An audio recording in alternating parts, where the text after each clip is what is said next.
स्वागत है।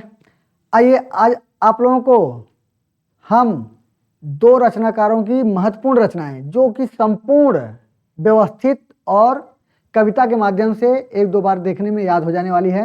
आइए देखते हैं जैनेंद्र कुमार के निबंध और उपन्यास। इतना उन्होंने निबंध लिखा है और इतना इनका उपन्यास है। आइए ध्यान से देखते हैं और याद करते हैं, आराम से याद हो जाएगा। जिसे स्क्रीनशॉट लेना होगा स्क्रीनशॉट आराम से ले सकता है, कोई किसी तरह की कोई दिक्कत तो रहेगा नहीं। याद कर लीजिएगा। देखिए लिखा, सोच विचार और मंथन करके जड़ की बात सुनाता हूँ, काम प्रेम साहित्य श्रेय यह प्रस्तुत प्रश्न बनाता हूँ। सोच विचार और मंथन करके जड़ की बात सुनाता हूँ, काम प्रेम साहित्य श्रेय ये प्रस्तुत प्रश्न बनाता हूँ। अब इसमें क्या है? सोच विचार एक रचना है, मंथन दूसरा है, जड़ की बात ये तीसरा है। यानी ऐसे ध्यान रखेंगे, ऐसे और ऐसे तीन। काम प्रेम और परिवार, काम प्रेम और परिवार, साहित्य का श्रेय और प्रेय। काट काट के थोड़ा बनाए हैं, ध्यान दे रहे हैं, मैंने ध्यान दीजिएगा, समझ में आ जाएगा। काम प्रेम और परिवार, साहित्य का श्रेय और प्रेय, ए और वे, ए और वे एक रचना है। प्रस्तुत प्रश्न, प्रस्तुत प्रश्न यह, यानी ए का मतलब है ए और वे, उनका एक उपन्यास माने निबंध है, एक निबंध है ए और वे, बहुत प्रसिद्ध है।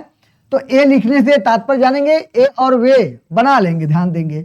और प्रस्तुत प्रश्न यह एक है। तो आपको मालूम हो गया 1 2 3 4 5 6 7, 7 इनके निबंध हैं। अगला है उपन्यास। परख सुनीता जयवर्धन को त्याग पत्र तुम दे दो, विवर तुम्हारा जीवन हो कल्याण सुखद व्यतीत करो। क्या कर रहे हैं? परख सुनीता जयवर्धन को त्याग पत्र तुम दे दो, विवर तुम्हारा जीवन हो कल्याण सुखद व्यतीत करो। अब यहां इनके उपन्यास परख सुनीता जयवर्धन और त्याग पत्र 2-3 बार देखना है, आसानी से याद हो जाएगा। विवर्त और यहां ध्यान रखेंगे कल्याण का कल्याणी, कल्याण मतलब कल्याणी, सुखद का मतलब सुखदा और व्यतीत, व्यतीत मतलब व्यतीत, यानी यह इनकी रचनाएं। यानी 1 2 3 4 5 6 7 8, 8 इनके उपन्यास हैं जैनेंद्र कुमार के। आइए देखते हैं तुलसीदास जी की संपूर्ण रचना, यानी उनकी कुल माना जाता है कि 15 रचना, कहीं कहीं बहुत ज्यादा रचनाएं मिलती हैं। 12 मूल रूप से है, लेकिन कहीं कहीं 13 मिल जाता है। हम आप लोगों को, खैर इन लोगों के रचनाओं में बड़ी विवाद है, फिलहाल जो उनके कंप्लीट रचनाएं मिलती हैं उनकी चर्चा मैं कर रहा हूं। रामलला की पूरी रचना रामचरितमानस में, जानकी पार्वती गीता कविता पूर्ण होती दोहा में, बरवे बैरागी श्री कृष्ण विनय राम की आज्ञा में। ध्यान रखेंगे रामलला नाचू एक रचना है, रामलला नाचू। रामचरितमानस इनकी दूसरी रचना है। जानकी पार्वती यानी जानकी मंगल पार्वती मंगल, गीतावली कवितावली दोहावली। बरवे रामायण, बैराग संदीपनी, श्री कृष्ण गीतावली, विनय पत्रिका और राम की आज्ञा रामाज्ञा प्रश्नावली, रामाज्ञा प्रश्नावली। यानी ये राम की आज्ञा से तात्पर्य क्या है? रामाज्ञा प्रश्नावली। और याद होगा नहीं होगा इससे मतलब नहीं है, सुने रहेंगे तो आप जब ऑप्शन दिखता है तो तुरंत दिमाग में आता है कि इन्हीं का होगा। एक उनकी और रचना है हनुमान बाहुक, तुलसीदास जी की एक रचना और है हनुमान बाहुक, जो रोग की मुक्ति के लिए उन्होंने लिखा था। जैसा पूछता है कि कौन सी ऐसी तुलसीदास जी की रचना जो रोग मुक्ति के लिए उन्होंने लिखा था, तो हनुमान बाहुक। यानी इस तरह से इसमें 12 रचनाएं हैं। 1 2 3 4 5 6 7 8 9 10 11 12।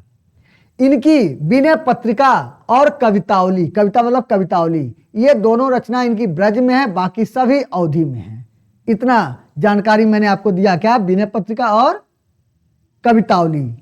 लंका दहन शीर्षक से, कवितावली मतलब पुस्तक है और माने खंड में कविता माने लंका दहन के नाम से मिलता है। इस प्रकार यह आप लोगों को दो रचनाकारों की रचनाओं को मैंने चर्चा किया।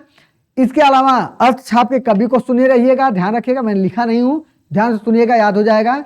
सुपर चतुर है नंद जी, कृष्ण कुंभ छितराय, अर्थछाप का पुण्य हो गोविंद दियो बताए। एक दो तीन बार सुनिएगा, याद हो जाएगा। सुपर चतुर है नंद जी, कृष्ण कुंभ छितराय, अर्थछाप कवि पूर्ण हुए गोविंद दियो बताए। कैसे याद करेंगे? सुपर से तात्पर्य सूरदास परमानंद दास, सुपर चतुर्भुज दास, सुपर चतुर है नंद जी नंददास, कृष्ण दास कुंभन दास, कृष्ण कुंभ छितराय छित स्वामी, और अर्थ छाप का पूर्ण योग गोविंद यो बताए, गोविंद स्वामी। यानी मैंने कई बार इससे चर्चा किया है। वैसे इतना महत्वपूर्ण है कि अक्सर अक्सर पूछा जाता है कि इसमें कौन से अर्थ छाप के कवि हैं, कौन नहीं है। तो जब आपको याद रहेगा कि ये लोग हैं, तो इसमें अगर कोई नहीं रहता तो उसको बता लेंगे कि नहीं है। तो फिर से ध्यान रखिएगा, सुपर चतुर है नंद जी, कृष्ण कुंभ छितराय, अर्थ छाप का पूर्ण योग गोविंद यो बताए। सुपर सूरदास, परमानंद दास, चतुर्भुज दास, कृष्णदास, कुंभन दास, छित स्वामी, गोविंद स्वामी, यह 8 कवि मतलब अर्थ छाप के नाम से जाने जाते हैं, जो कृष्ण लीला कृष्ण गायन के लिए यह अपनी रचना को लिखे हैं। यानी कृष्ण के ऊपर कृष्ण की भक्ति का वर्णन इन्होंने अपनी रचनाओं में मैंने किया है। इनका भगवत भक्ति भगवान श्री कृष्ण के लिए था। तो बस आज इतना ही। अगले वीडियो में फिर मिलते हैं आप लोगों को एक बेहतरीन जानकारी के साथ। तब तक के लिए सभी लोगों को धन्यवाद।